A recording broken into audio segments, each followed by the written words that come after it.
நேற்று தேங்காய் வந்து ஒரு காட்டுக்குள்ளே வாங்க போயிருந்தேன்னு பார்க்க போயிருந்தேன்னு சொல்லி ஒரு வீடியோ போட்டிருந்தேங்க. இப்போது எடுக்க போயிட்டுருக்கோம். வாங்க பார்க்கலாம் அந்த ரூட்டை. ஸ்நேகிதி ஃபுட்ஸ் பேக் சைடு தான் போயிட்டுருக்கோங்க. இந்த ரூட்டில் தான் போயிட்டுருக்கோம். ரோட்டெல்லாம் பாருங்கள் எப்படி இருக்குது. எல்லாம் எவ்வளோ கஷ்டமாக சிரமப்பட்டு தேங்காய் எடுக்க போயிட்டுருக்கோம்.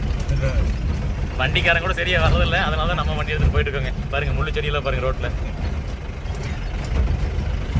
ஸோ எதுக்காக இதெல்லாம் போடுறோம்னா, நம்ம ஒரு பொருளை வந்து எவ்வளோ கஷ்டப்பட்டு கொண்டு வந்து சேர்த்து அந்த தரமான எண்ணெய் உற்பத்தி பண்ணுறோம். அதே மாதிரி அந்த விவசாயியும் அந்த தோட்டத்தில் எவ்வளோ சிரமப்பட்டு அந்த காட்டுக்குள்ளே இருந்து விவசாயம் பண்ணிட்டு தென்னை மரமெல்லாம் வச்சுட்டு தேங்காய் கொடுக்குறாருங்க. ஏன்னா விவசாயி கஷ்டப்படுறாங்க, தரமான உணவு உற்பத்தி பண்ணுறவங்களுக்கு கஷ்டப்பட்டு தான் உங்களுக்கு நல்ல பொருள் வருதுங்க. நேற்று நான் உங்களுக்கு காட்டின தோட்டத்துக்கு வந்துட்டுங்க. பாருங்கள் யானையெல்லாம் வரும், எல்லாம் கம்பி கட்டியிருக்காங்க. அண்ணா தூக்கி பிடிச்சிருக்காரு பாருங்க, எல்லாம் கம்பி கட்டியிருக்காங்க. இதெல்லாம் தூக்கிட்டு தான் போகணும். வண்டி வரான்னு சொல்லி தான் நம்ம வண்டி எடுத்துகிட்டு வந்துருக்கோங்க. தேங்காய் வாங்குற தோட்டத்துக்கு வந்துட்டேங்க.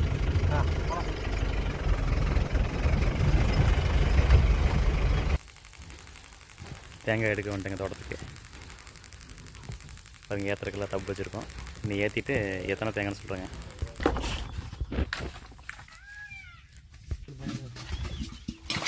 அண்ணன் பழுத்த கையை போட்டிருக்காரு பாருங்க.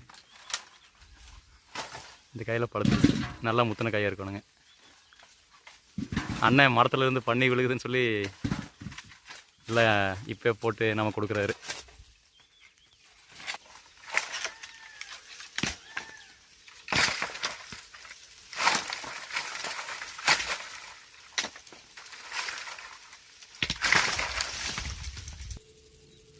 அந்த அண்ணாவோட தோட்டங்க நல்லா அமைதியாக இயற்கையாக சூப்பராக இருக்குங்க.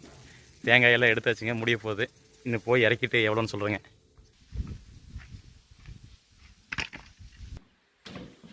இன்றைக்கி ஒரு 850 காய் கொண்டு வந்து சேர்த்திட்டேங்க. 850 தேங்காய் வாங்கிட்டு வந்துட்டோம். பாருங்கள் எல்லாம் சூப்பராக இதுதான் பழுத்த தேங்காய்ங்கிறதுங்க. அதை எடுத்து பழுத்து விழுகிற தேங்காய்ங்கிறது இதுதாங்க. இதுதான் வந்து பருப்பு நல்லாயிருக்கும், தரமான பருப்பாக இருக்கும். ஒரு 850 காய் பிடிச்சிட்டோம். பின்னாடி மாணிக்கணும் தோட்டத்துலேருந்து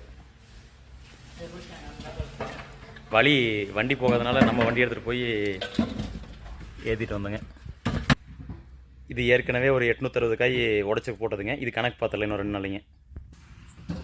எதுக்காக இதெல்லாம் காட்டுறோன்னா, ஏதோ ஒரு காட்டில் உட்காந்துட்டு ஒரு விவசாயம் பண்ணுறனால தான் நமக்கு வந்து நகரத்துலேயோ டவுன்லேயோ எங்கே இருந்தாலும் ஒரு நல்ல உணவுப் பொருள் கிடைக்குதுங்க. இங்கே யாராச்சும் கஷ்டப்படலைன்னா கஷ்டப்படாமல் இருக்கிறவங்களுக்கு எதுவுமே கிடைக்காதுங்க. ஒரு உணவுப் பொருளுங்கிறது எவ்வளோ கஷ்டத்துக்கு முன்னாடி வருது. அதனால் அதை ஆதரிங்க, சப்போர்ட்